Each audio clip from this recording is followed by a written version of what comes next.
Primeira carta de Paulo aos Coríntios, capítulo 10, nós vamos ler dos versos 1 a 22. 1 Coríntios 10, 1 a 22. Vamos ouvir a palavra do Senhor. Pois, irmãos, não quero que ignoreis que nossos pais estiveram todos debaixo da nuvem e todos passaram pelo mar. Todos foram batizados em Moisés, na nuvem e no mar. Todos comeram do mesmo alimento espiritual e todos beberam da mesma bebida espiritual, porque bebiam da rocha espiritual que os acompanhava, e essa rocha era Cristo. Mas Deus não se agradou da maior parte deles, e por isso seus corpos ficaram prostrados no deserto. Essas coisas aconteceram como exemplo para nós, a fim de que não cobicemos as coisas más como eles cobiçaram. Não vos torneis idólatras como alguns deles, conforme está escrito: o povo assentou-se para comer, beber e levantou-se para se divertir. Nem pratiquemos imoralidade, como alguns deles fizeram, e caíram num só dia 23.000. E não tentemos Cristo, como alguns deles tentaram e foram destruídos pelas serpentes. E não murmureis, como alguns deles murmuraram e foram mortos pelo destruidor. Tudo isso lhes aconteceu como exemplo e foi escrito como advertência para nós, sobre quem o fim dos tempos já chegou. Assim, aquele que pensa estar em pé, cuidado para que não caia. Não veio sobre vós nenhuma tentação que não fosse humana, mas Deus é fiel e não deixará que sejais tentados além do que podeis resistir. Pelo contrário, juntamente com a tentação, providenciará uma saída para que a possais suportar. Portanto, meus amados, fugi da idolatria. Digo isso a pessoas sensatas, julgai vós mesmos o que vos digo. Acaso o cálice da bênção que abençoamos não é a comunhão do sangue de Cristo? Acaso o pão que partimos não é a comunhão do corpo de Cristo? Há somente um pão, e nós, embora muitos, somos um só corpo, pois todos participamos do mesmo pão. Observai o povo de Israel. Por acaso os que comem dos sacrifícios não são participantes do altar? Será que estou dizendo que aquilo é sacrificado ao ídolo é alguma coisa, ou que o ídolo é alguma coisa? Não. Antes, digo que as coisas que eles sacrificam-nas a demônios e não a Deus, e não quero que tenhais comunhão com os demônios. Não podeis beber do cálice do Senhor e do cálice dos demônios. Não podeis participar da mesa do Senhor e da mesa dos demônios. Ou será que estamos provocando ciúmes ao Senhor?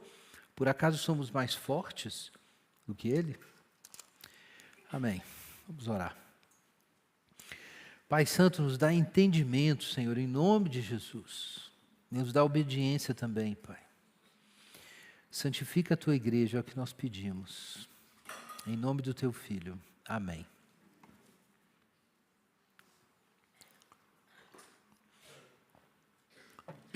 Irmãos, quando eu estava pensando o título dessa mensagem, eu perguntei para Anelisa, mandei para Anelisa: vem cá, o que você acha de a mesa do Senhor e a mesa dos demônios?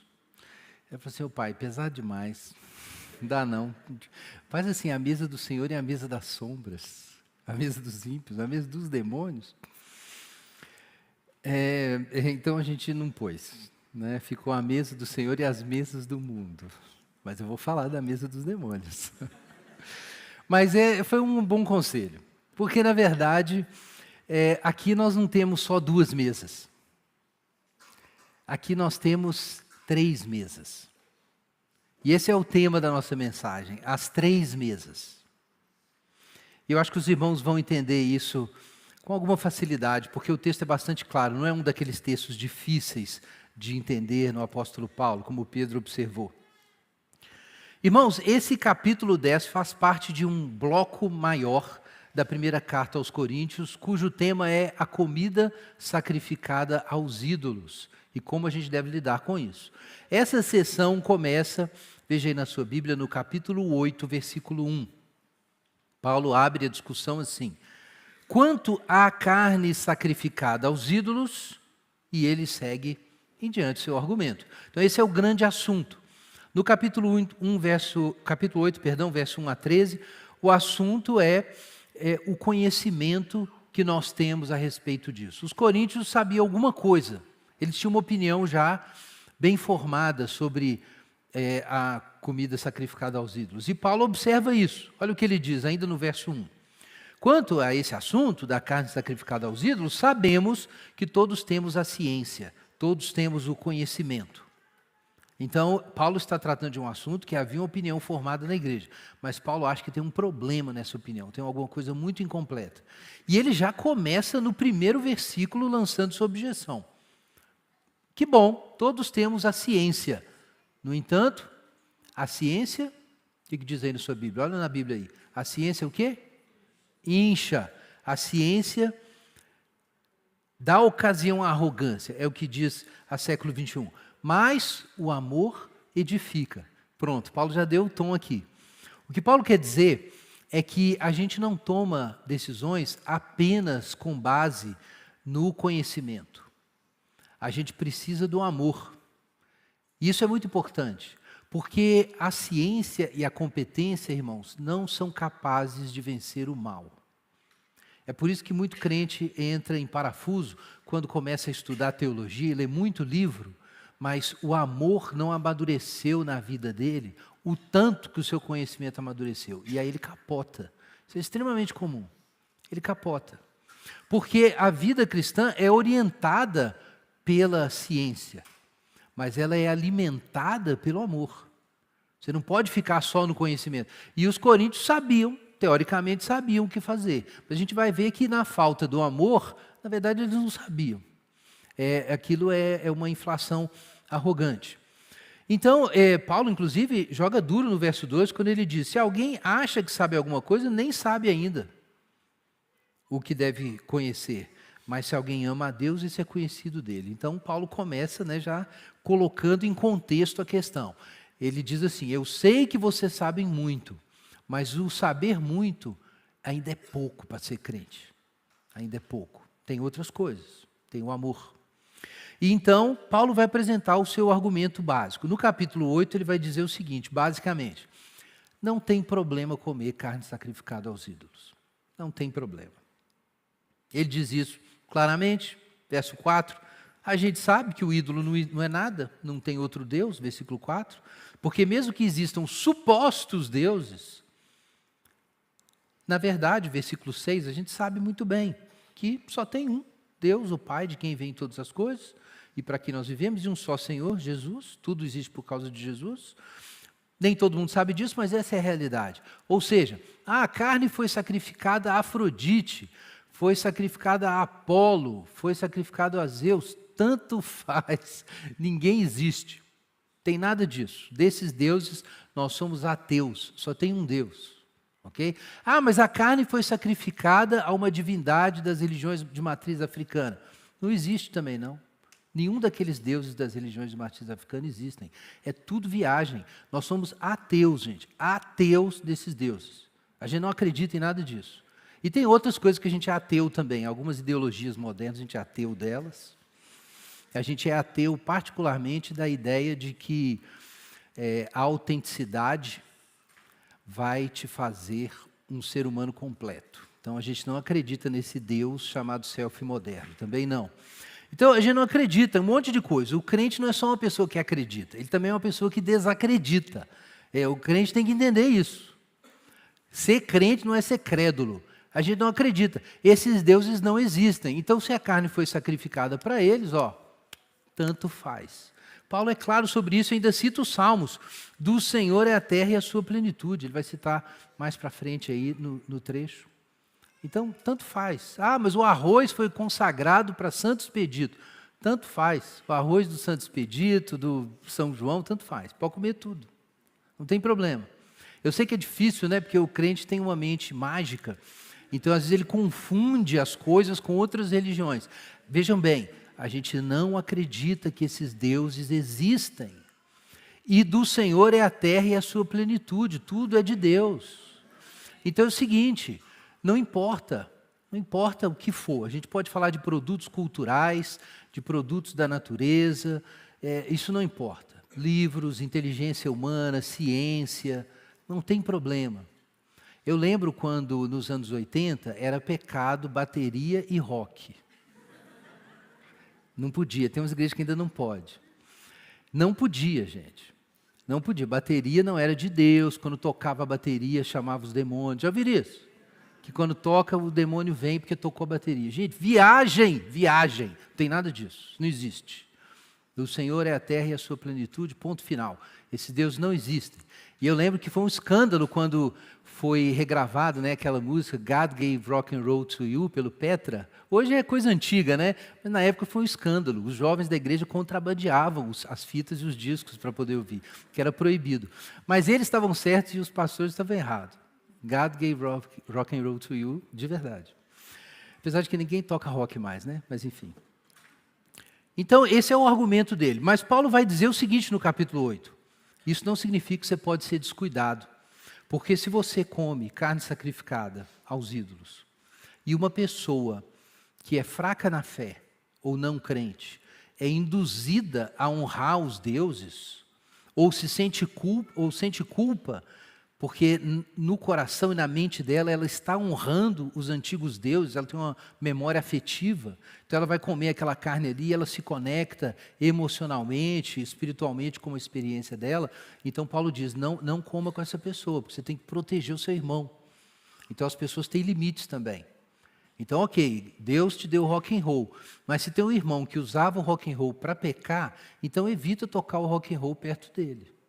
Usa um fone de ouvido. Não tem problema o rock and roll, mas tem problema para aquele irmão. Então você não pode envolver aquele irmão que tem a consciência fraca num negócio que ele não dá conta, que ele entra naquilo, daqui a pouco vem um pecado e outro pecado e ele vai para o saco. Isso vale para a carne sacrificada, vale para bebida, vale para a música, vale para outras coisas. E então no capítulo 9, o Paulo fala sobre o exemplo dele. Nós vamos expor não, mas se você reler em casa, o Paulo não mudou de assunto, ele começa aqui a falar sobre o apostolado dele, por que ele abriu mão de certas coisas para poder fazer a missão, mas a linha de raciocínio é a mesma. O que Paulo está dizendo é o seguinte, de repente você sabe quais são os seus direitos, os deuses não existem, eu quero rock and roll. Mas tem uma outra coisa maior do que a ciência, é o amor. Então, a ciência incha, mas o amor edifica. E o amor faz, às vezes, a gente abrir mão de algumas coisas. Às vezes em alguns contextos, às vezes temporariamente. Então esse é o assunto do capítulo 9. Depois você leia e você vai ver Paulo dando o exemplo dele. E aí Paulo chega no capítulo 10 para colocar um outro problema, que por um lado, sem o amor, a ciência só incha. E por outro lado, sem o amor, a ciência pode nos afastar de Deus. Por quê? Porque o coração mau, o coração errado, usa o conhecimento para fazer coisa errada. Esse é o problema. Lembra que Satanás tentou Jesus usando a Bíblia. Vocês lembram disso? Lá nos evangelhos, Satanás usou a Bíblia. Então é por isso que a ciência não é suficiente. Tem gente que quer usar a Bíblia, reler a Bíblia, reinterpretar, até achar o que ele quer achar lá. Para fazer coisa errada e para defender coisa errada. Então no capítulo 10, Paulo começa a sua advertência, que é o nosso foco aqui. E ele começa, irmãos, lembrando dos pais. Nossos pais, aqui, nos pais de todo o povo de Deus, porque nem todos eram judeus na igreja de Corinto. Mas Paulo então fala sobre essas pessoas, os pais que estiveram todos na nuvem, e todos passaram pelo mar, e todos foram batizados em Moisés, na nuvem e no mar, e todos beberam da mesma bebida espiritual, porque bebiam da rocha espiritual que os acompanhava, e essa rocha era Cristo. Vejam que importante isso. Às vezes a gente pensa que o Antigo Testamento é lei, e o Novo Testamento é graça, mas isso é uma leitura muito simplista da Bíblia. Existe, de fato, a aliança da lei que colocou o jugo da lei para testar os hebreus como um pedagogo, para eles entenderem o grau de pecaminosidade que eles tinham e poderem ir para Cristo, como Paulo ensina.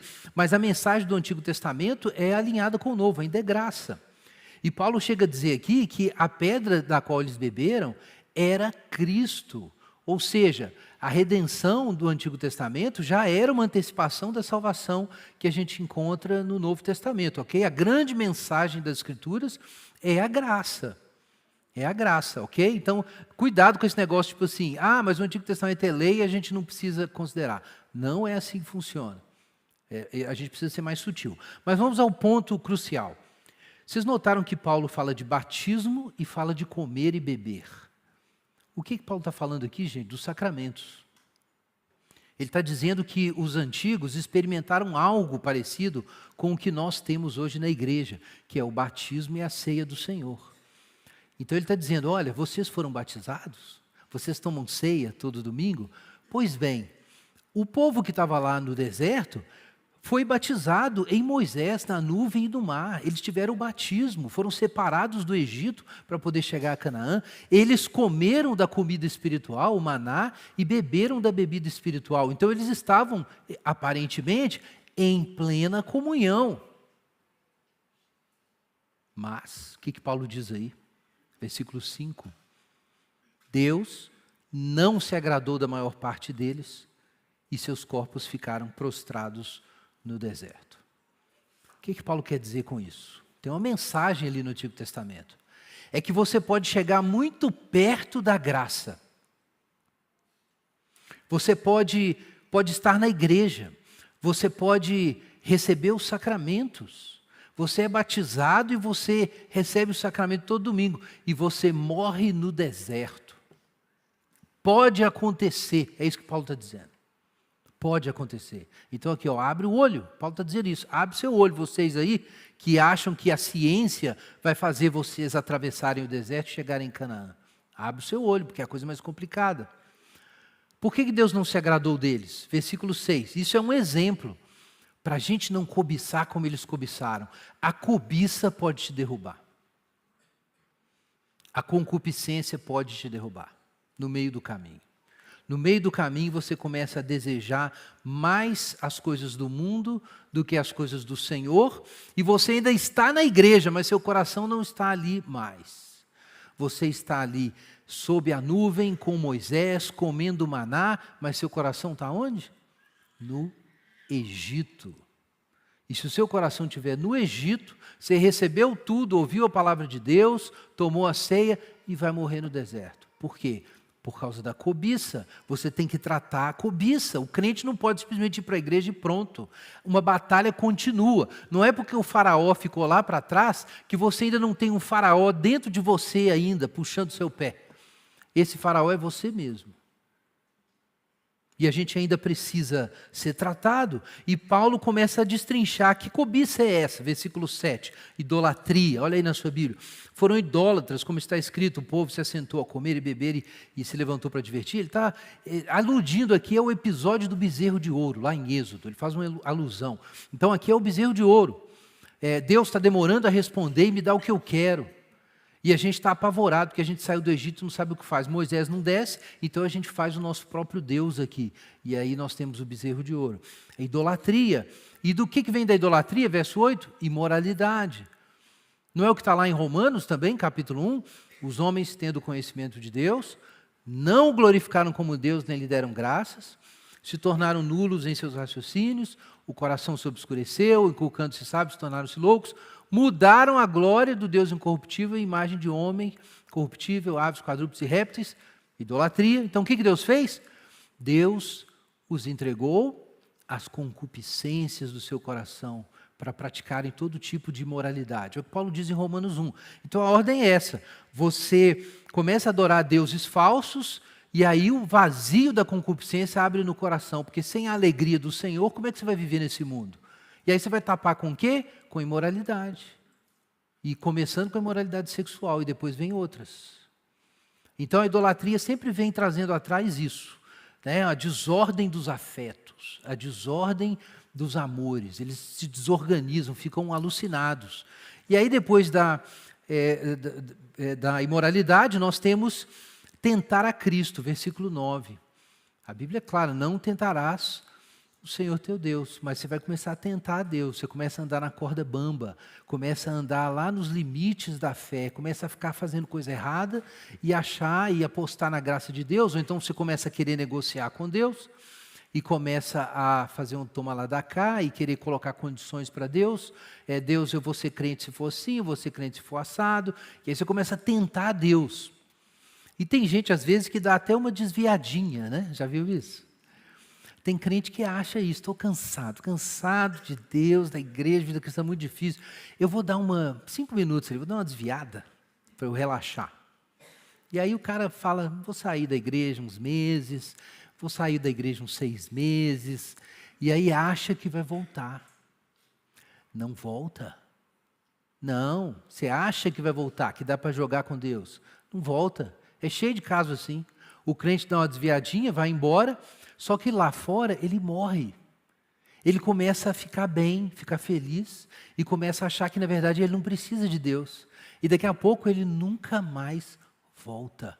Morre no deserto. Não brinca com Deus, não brinca com o pecado. Se você der uma desviadinha, você pode ir para o saco. Não pode tentar Deus, jogar com Deus. E finalmente aqui Paulo fala sobre a murmuração, né? Quando você para de ser grato a Deus e ao invés de lamentar pelas coisas, porque quando tem gratidão, o sofrimento gera o lamento. Mas quando não existe gratidão e louvor, o lamento vira murmuração. Então isso é o que acontece, termina com a murmuração e eles são mortos pelo destruidor. Se você olhar bem, esse é o caminho de muita gente. Para de colocar Jesus no centro, daqui a pouco relativiza princípios éticos, começa a jogar com Deus e colocar condições e termina murmurando sobre a fé, sobre a igreja, sobre Deus, sobre tudo. Ah, Deus não me deu o que eu quero, vou ficar lá mesmo. E daí a pouco morre no deserto. Esse é o caminho da apostasia. É sempre esse caminho. O pecado começou com a idolatria, a apostasia também começa com a idolatria. Porque alguma coisa entra no lugar de Jesus, e quando outra coisa entra no lugar de Jesus, nada na vida cristã funciona. A vida cristã emperra.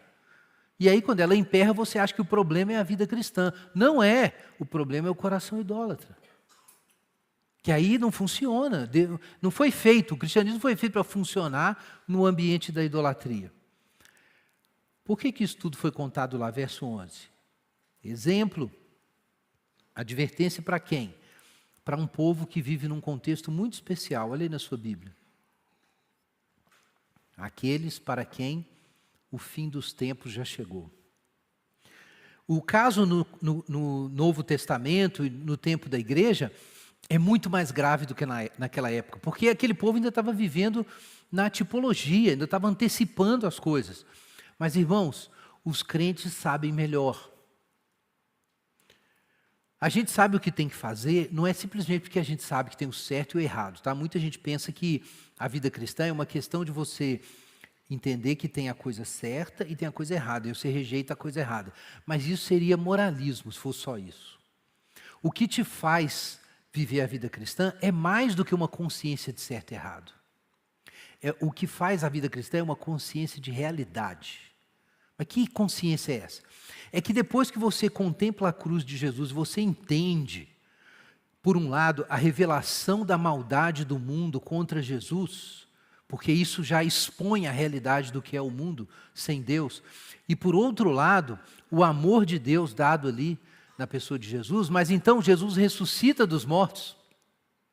E com isso Deus diz o seguinte: tudo nesse mundo vai morrer. A cruz é o ponto final que eu mostrei ali, ó. Tudo nesse mundo vai morrer, e a cruz é o julgamento de tudo. E depois que tudo morrer, só uma coisa vai restar: aquele em quem a minha alma se compraz, Jesus. De tudo isso que é mortal e está morrendo, eu só quero isso, o Filho. Mas esse Filho, a partir dele, eu farei novas todas as coisas. Então, quando você entende o Evangelho, você olha para o mundo e fala: entendi, o mundo é obsoleto. Esse negócio não tem mais futuro. Acabou, acabou. Isso não tem futuro, eu tenho que ter outro projeto. Você não bota dinheiro em empresa falida. Você não investe em coisa que não vai dar certo. É basicamente isso. Essa economia Jesus ensina mesmo nos evangelhos. Então você olha para o mundo e fala assim, acabou, gente.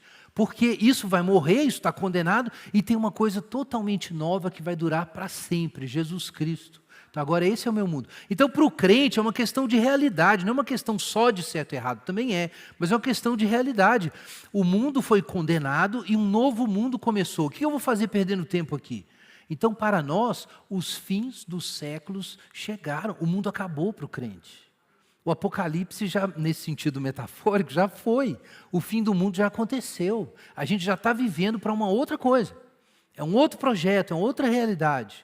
E para viver nessa realidade, o que você precisa fazer? Seguir Jesus. Porque só Jesus te transporta pelo Mar Vermelho. Quando você chegar do outro lado, é com Ele. Então você quer uma outra vida, ok? Então, por que Paulo está dizendo isso?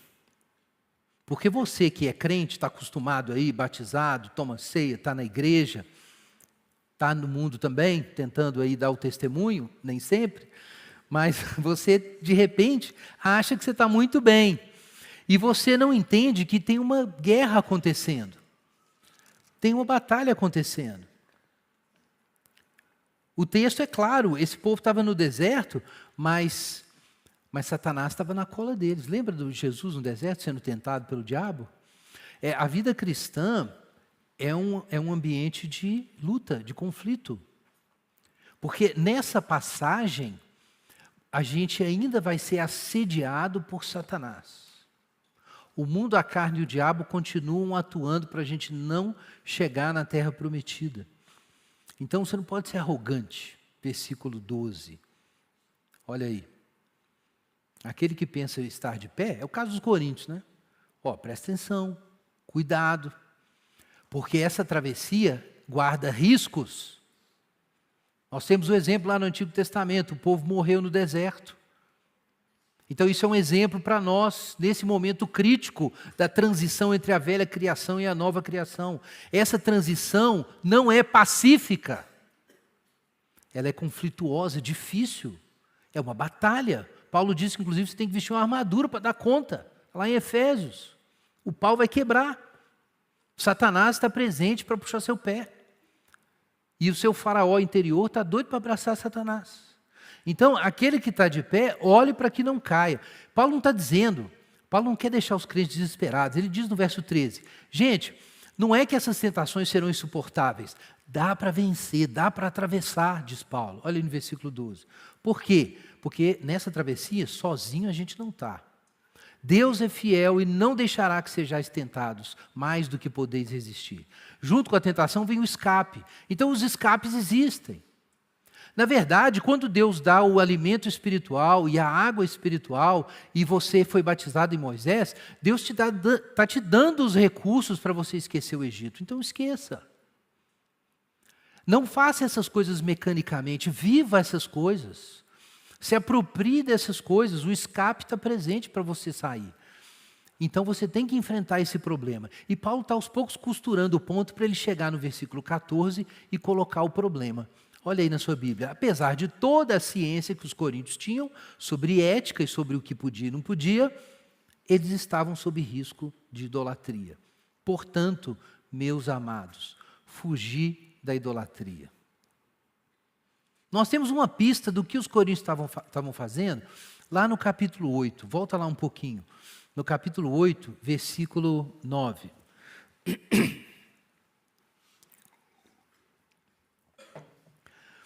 Cuidado para que a sua liberdade cristã não seja motivo de tropeço para os fracos. Aqui ele está colocando não do ponto de vista vertical, mas horizontal. E aí olha o que ele diz no versículo 10. Porque se alguém vir a ti, que tens conhecimento, comendo na mesa, no templo de ídolos, não será ele incentivado, por ter a consciência fraca, a comer da carne sacrificada aos ídolos? Gente, chega a ser engraçado, assim, porque isso é um absurdo. Pensa comigo, isso é um absurdo. Paulo era judeu, imagina isso. Paulo admitiu uma coisa dessa. Eu sou crente, Mas tudo é puro para os puros, né? Desculpa clássica, né, dos crentes. Então aí o cara ia para o templo. Veja bem, ele ia para o templo pagão comer à mesa no templo de ídolos. Do que esse sujeito estava participando? De um culto idólatra. Mas o que é engraçado é quando você lê Romanos 8 e quando você lê Romanos 10, do verso 23 em diante, você percebe que tinha uma ambiguidade ali. Tinha uns crentes que iam comer na casa de alguém. Convidados, receberam um convite para comer uma carne na casa de um amigo pagão. E Paulo fala disso, pode ir, não tem problema. Não precisa nem perguntar de onde veio a carne. Mas Paulo cita no meio do seu relato que ele tinha esse conhecimento. Ele sabia que tinha uns crentes lá em Corinto que a questão para eles não era só comer a carne sacrificada aos ídolos. Eles eram tão maduros, tão dialogais, tão espirituais, tão iluminados, tão avançados, tão sábios, que eles conseguiam até mesmo ir no templo pagão, num culto idólatra, comer a carne sacrificada e não tinha problema nenhum. O povo espiritual, né? Esse pessoal era santo demais para Paulo aguentar, né? Como a gente vê aqui. Tinha essa turma. Então, o negócio era complicado ali. Paulo tem que desembaranar aquilo ali. Então, vejam bem, existe a carne sacrificada, mas existe o templo. Então, Paulo é claro, ele distingue as coisas. Carne sacrificada, pode? Pode. Ele fala até para não perguntar de onde vem a carne. Por quê? Porque, gente, em Corinto havia um grande mercado de carnes. Corinto era uma colônia romana na Acaia, na Grécia. E na cidade de Corinto, então, tinha um mercadão que parecia com os mercados de cidades romanas. Ele era chamado de Macellum, era o mercado de carnes. Vocês já viram por aí? Bairro chique tem macelaria. Alguns aí sabem, né? Não precisa identificar. Você está em bairro chique, não é açougue, é macelaria, nome latino, né? De origem latina, mas é açougue. Então, eles iam lá no Macellum comprar carne, mas de onde vinha aquela carne? Gente, os métodos para conservação eram mais complicados na época. Transporte, você não tinha as proteções que a gente tem hoje para que não tivesse bactérias, para não contaminar a comida. Então, o que eles faziam? Esse era o costume na época. Se ia matar um boi, você não matava só o boi, você levava o boi no templo, matava o boi no templo, fazia um culto, né, uma celebração religiosa, e a carne que restava já era trazida para o mercado de carnes. E uma sociedade muito religiosa fazia isso, ia matar um bicho, já aproveitava e fazia um sacrifício. E era direto isso, sacrificava os animais e a carne descia para o mercado. Tinha carne lá que foi abatida para a venda e tinha carne que foi abatida num culto idólatra e estava também para a venda. E ninguém explicava de onde vinha a carne. Os judeus, inclusive, evitavam esses mercados. Ninguém sabia de onde vinha a carne. É por isso que Paulo diz, olha, não tem problema, não importa para qual Deus a carne foi consagrada. Do Senhor é a terra e a sua plenitude. Antes fosse esse o problema dos coríntios, eles não estavam só comendo carne sacrificada aos ídolos sem saber da origem. Eles estavam participando do culto no templo. Estão entendendo o problema? É mais complicado. É mais complicado. E mais, a gente sabe também pelas tradições da época que era possível que uma pessoa de posses fizesse esses cultos na sua própria casa. Então, às vezes, o sujeito queria fazer um churrasco, né? Já viu o crente, vai fazer um aniversário e vira culto, né? Então, eles faziam isso também. Né? Então, já que ia fazer um churrasco, marcava o churrasco na data da celebração de uma certa divindade, e aí já fazia o sacrifício do animal e misturava ali o momento de culto para depois o momento da comida, ou o sacrifício era feito mais cedo, chegavam os convidados. Então, tinha muitas variedades desse problema que Paulo tinha que enfrentar. Era uma coisa complicada mesmo para os crentes. Mas o que é o ponto, então, voltando ao capítulo 10, verso 14? É que Paulo distingue as coisas. Uma questão é comer a carne sacrificada aos ídolos. Outra coisa é participar do culto a esses ídolos comendo carne. Então Paulo agora engrossa o tom. Fujam da idolatria. E eu digo isso a pessoas sensatas. Julgai vós mesmos o que digo. Então Paulo está pedindo, pensa aí. Você tem fósforo na cabeça? Pensa um pouco, você é uma pessoa inteligente. Vamos lá. O que significa comer com alguém? O que significa isso? Vamos lá, verso 16. O cálice. Acaso o cálice, então olha o exemplo de Paulo, que abençoamos, então a gente toma ceia. O que é isso? É só um encontro social? Não. O que Paulo diz? É uma comunhão. Olha aí na sua Bíblia a palavra. Comunhão. É uma comunhão. Acaso o cálice da bênção que abençoamos não é a comunhão do sangue de Cristo? E o pão que partimos não é a comunhão do corpo de Cristo? Então ele está falando assim, pensa aí, gente, quando a gente toma ceia, o que está acontecendo? E aí os coríntios falam assim, é uma comunhão, né? Quer dizer, está misturando isso, o que mais? Fala mais. Então a gente vira um só? Muito bem, olha o próximo versículo, verso 17. Há somente um pão, e nós, embora muitos, somos um só corpo, porque todos participamos do mesmo pão. Então é isso. Quando você vai comer com alguém, você está comungando. Quando a gente come a ceia, a gente está se unindo com Jesus. E isso nos torna um único pão, um único corpo. É uma associação. Isso significa que você entrou em aliança. Que você se tornou corresponsável. Que você está participando daquilo, já que você está comendo junto. E Paulo vai lá, ok, vocês querem um outro exemplo bíblico? Versículo 18. Povo de Israel. Como é que era lá? Como é que funcionava? Vocês leram lá, Levítico, né? Alguns aqui pularam, né? Mas leia. Vocês leram o Êxodo, leram o Levítico, leram o Pentateuco. Como é que funcionava? Quem come dos sacrifícios do altar é participante do altar ou não? O pessoal ia responder, já tinha alguma instrução bíblica, ia responder, não, eles são sim. É verdade, quem come do altar se envolveu. Se você come indignamente do altar, se você está impuro, você vai ser fulminado. Você pecou contra Deus. Se você foi lá e participou do altar, você foi santificado como o altar é santo. Então você é espiritualmente e moralmente envolvido com o altar no qual você participa. Então Paulo deu um exemplo assim, pensa um pouquinho, raciocina, fala de Jesus, fala do Antigo Testamento. E qual que é o ponto, então? Aí os coríntios já estavam ali, ficando incomodados, mexendo na cadeira, né? Porque aquilo foi lido em público. Imagina essa carta sendo lida em público a primeira vez com a igreja ouvindo. E Paulo pegando cada problema da igreja e citando, né? Paulo diz no verso 20, não me entendam mal, olha aí na sua Bíblia, verso 20. Verso 19. Por acaso eu estou desdizendo o que eu disse no capítulo 8? Não estou desdizendo. Eu não estou dizendo que aquilo que é sacrificado ao ídolo é alguma coisa, ou que o ídolo é alguma coisa. Não estou dizendo isso. Eu disse que os deuses não existe mesmo, que essas consagrações aí não valem. Eu disse isso, mas presta atenção. Versículo 20. Presta atenção.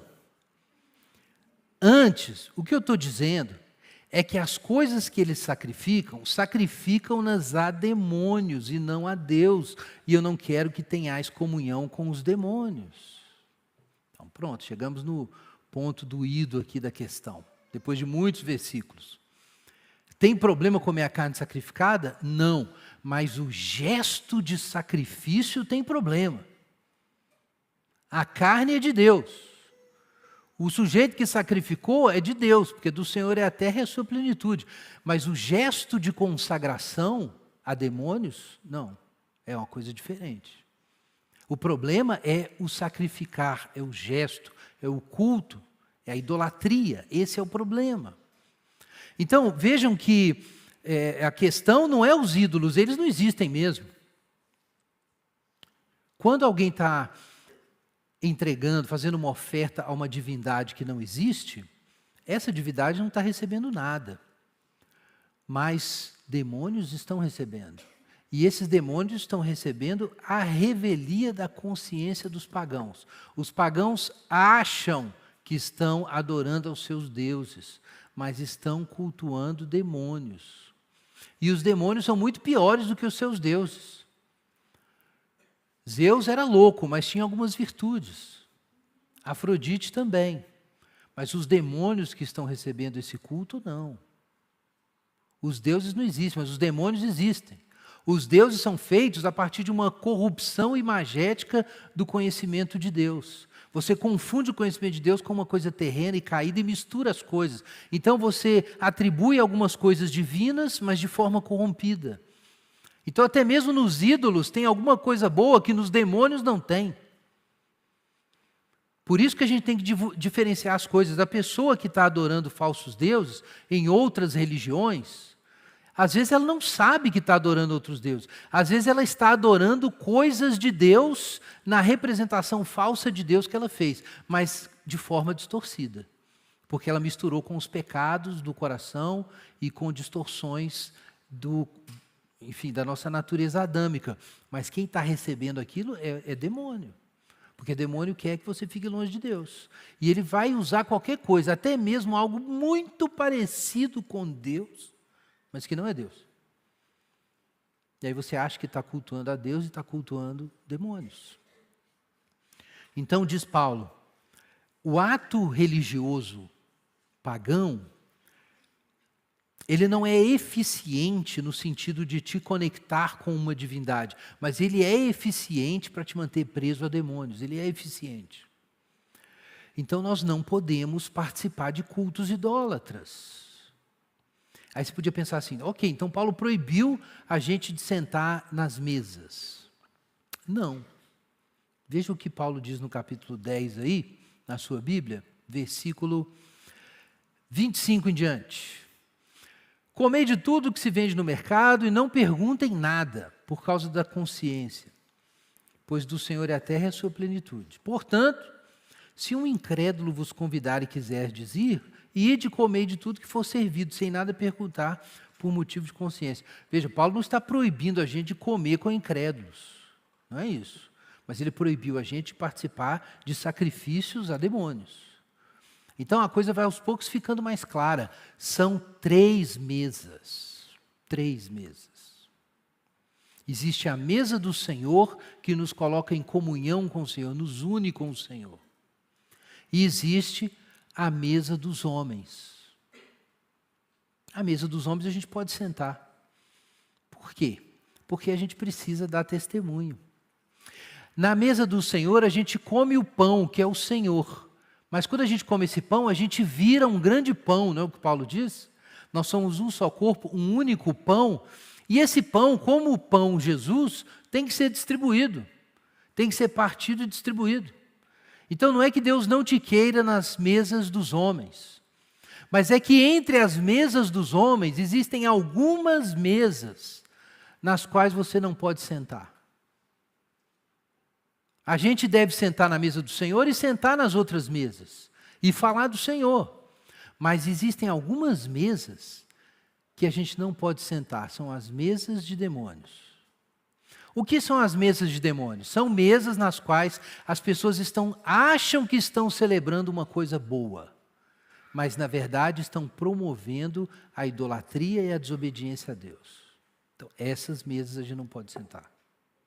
Vamos entender isso. Isso se aplica a muitas coisas, não é só comida, não. Tem muitas mesas para a gente sentar e dialogar. A gente tem as mesa da ciência, a mesa da justiça, a gente tem as mesas das artes, a gente tem mesas de comida mesmo, literalmente, a gente tem encontros familiares, encontros de vizinho, tem um monte de encontro para a gente ir, e a gente vai, e a gente pode sentar. A gente pode sentar com pessoas de outras religiões que adoram deuses falsos, pessoas que adorem religiões tradicionais, como as religiões de matriz africana ou indígena. A gente pode e deve sentar nessas mesas para ter comunhão com essas pessoas, para mostrar o amor de Deus, para construir amizade. Tudo isso a gente pode fazer. Mas aí tem um problema. Se o propósito da mesa não for celebrar uma dádiva da criação, porque do Senhor é a terra e sua plenitude. É a carne, é de Deus. A arte é de Deus, rock and roll é de Deus.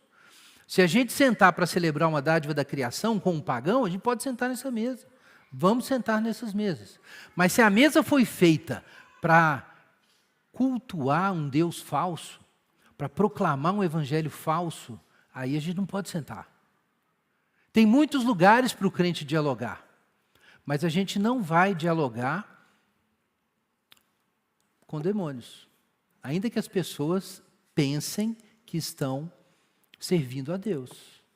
Mas se a gente sabe que não estão, naquela situação, naquele ato, a gente não pode participar daquilo. Então Paulo está dizendo, no templo pagão, não. Isso você não pode fazer. Você pode sentar com seus amigos e tudo bem, mas no templo pagão, num ato de culto, não pense que você vai conseguir fazer isso sem ser atingido espiritualmente. Porque comer junto é comunhão, você se envolve, você se torna parte daquilo. E se você já comeu do Senhor, na mesa do Senhor, você não pode se misturar com aquilo. Então é por isso, por exemplo, que cristãos não podem participar de cultos ecumênicos com outras religiões. Não pode, porque aí é outra mesa. Porque é um ato de rebelião contra Deus, o culto idólatra. Você não pode se envolver com aquilo. Mas isso se aplica a outras coisas também. Você pode sentar nas mesas da política? Pode, para promover o bem comum, promover justiça e tudo mais. Mas se existe uma idolatria em algum lugar, um projeto ali que no coração contradiz a vontade de Deus, a gente não pode participar.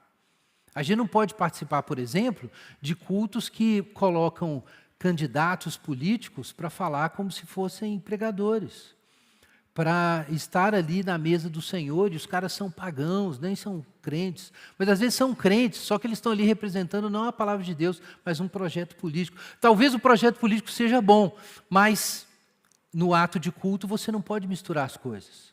Cada ato tem seu propósito, cada encontro tem seu objetivo. Então a gente não pode misturar as coisas. Tem uma ideologia falsa, a gente não pode sentar junto. É isso mesmo. Isso se aplica a outras coisas. A gente falou aqui sobre vários pecados: idolatria, imoralidade, tentar a Jesus, murmuração. A gente não pode sentar na mesa da murmuração. A gente não pode sentar na mesa da imoralidade. A gente não pode sentar em mesas que negam o evangelho. Participar de um evento em nome do diálogo em que um evangelho falso vai ser apresentado. A gente não pode participar de um negócio desse. O que você faz se você está numa igreja e de repente um evangelho falso é pregado? O que você faz? Então eu vou dizer para você o que você tem que fazer. Levantar e sair. É isso que você faz. Eu me lembro, anos atrás, quando eu frequentava uma igreja de uns amigos, assim, às vezes eu ia lá porque a gente tinha uma banda e eu já fui de uma banda. Eu tocava teclado na banda. Só que eu sempre tinha que levar um teclado emprestado, aí o povo me tirou da banda depois. Mas enfim, eu tocava nessa banda e era muito legal. Aí uma vez eu fui num culto lá, num sábado à noite, e tinha uma irmã dando testemunho dela. E ela foi explicar que ela foi arrebatada, e quando ela acordou, ela estava dentro de um espaço redondo, que tinha janelas, entendeu? Várias janelas, e tinha anjos. Mas esses anjos, vários anjos, estavam sentados assim, em cadeiras, mexendo nos controles. E aí quando ela olhou pela janela do espaço que ela estava, ela viu o planeta Terra. Ela viu o planeta Terra. E aí um anjo se aproximou dela e falou assim: está vendo aquilo ali? É a frota estelar do Senhor.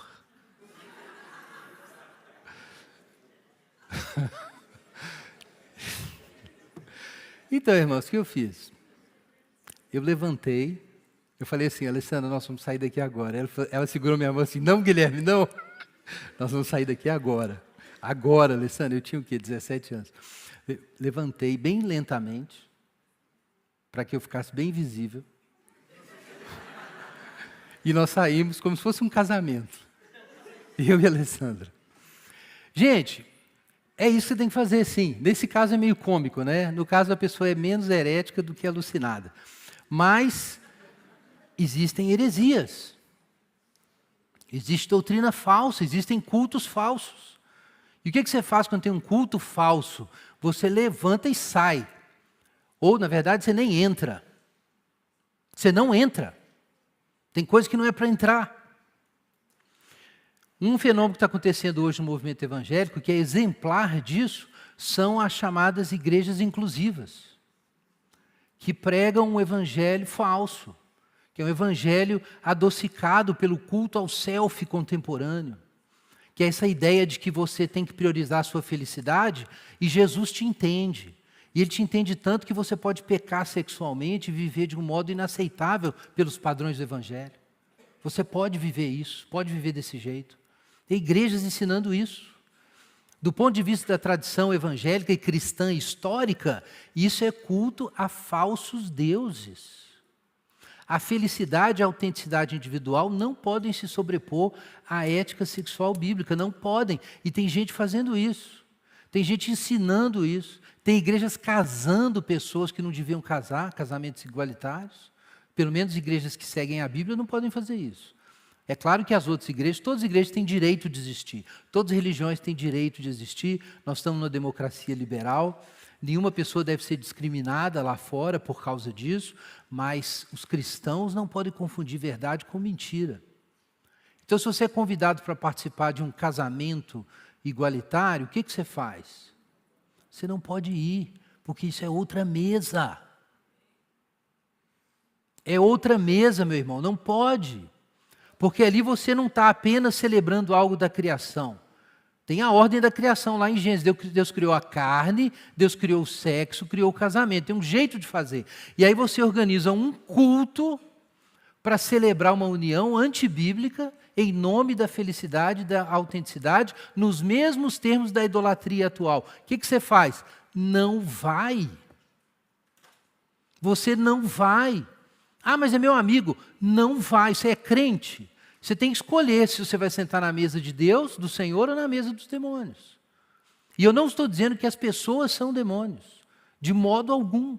Pelo contrário, as pessoas são criaturas de Deus, feitas para serem amadas, do Senhor é a terra e a sua plenitude. Mas demônios existem, idolatria existe, e sacrifício a demônios a gente não pode participar.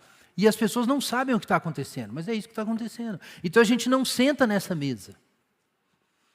Semana passada tinha um pastor aqui celebrando esse tipo de coisa, um pastor famoso no Brasil, aqui em Belo Horizonte.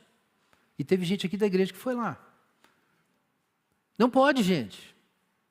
Não pode. É outro jogo. Esse jogo não é o nosso jogo. Essa casa não é a nossa casa. Essa mesa não é a nossa mesa. É outra mesa. E como é que se distingue a mesa dos homens da mesa dos demônios? É que na mesa dos homens, ainda que eles não creiam em Deus, ainda que eles adorem outros deuses, eles estão celebrando algo que Deus fez. É isso. É a carne. Vamos comer carne juntos. Então a gente pode cantar juntos, pode... Deus deu rock and roll para você, pode cantar rock and roll. Você pode estudar, fazer ciência junto com essas pessoas. Você pode tirar férias com as pessoas. Você pode ir no cinema com as pessoas. Você pode abraçar as pessoas. Você pode servir essas pessoas e ser ajudado por elas. Você pode ler literatura com essas pessoas. Você pode defender os direitos dessas pessoas, mesmo em coisas que você não concorde. Você pode promover os direitos dessas pessoas. Você pode votar nessas pessoas. Porque tem muita gente pagã que não crê em Jesus, que é melhor político do que alguns crentes por aí. Você pode votar também. Mas na mesa dos demônios você não pode sentar. Nessas mesas a gente não pode sentar. Então, irmãos, são 3 mesas. Existe a mesa do Senhor. Existe a mesa dos demônios. Mas existem as mesas dos homens.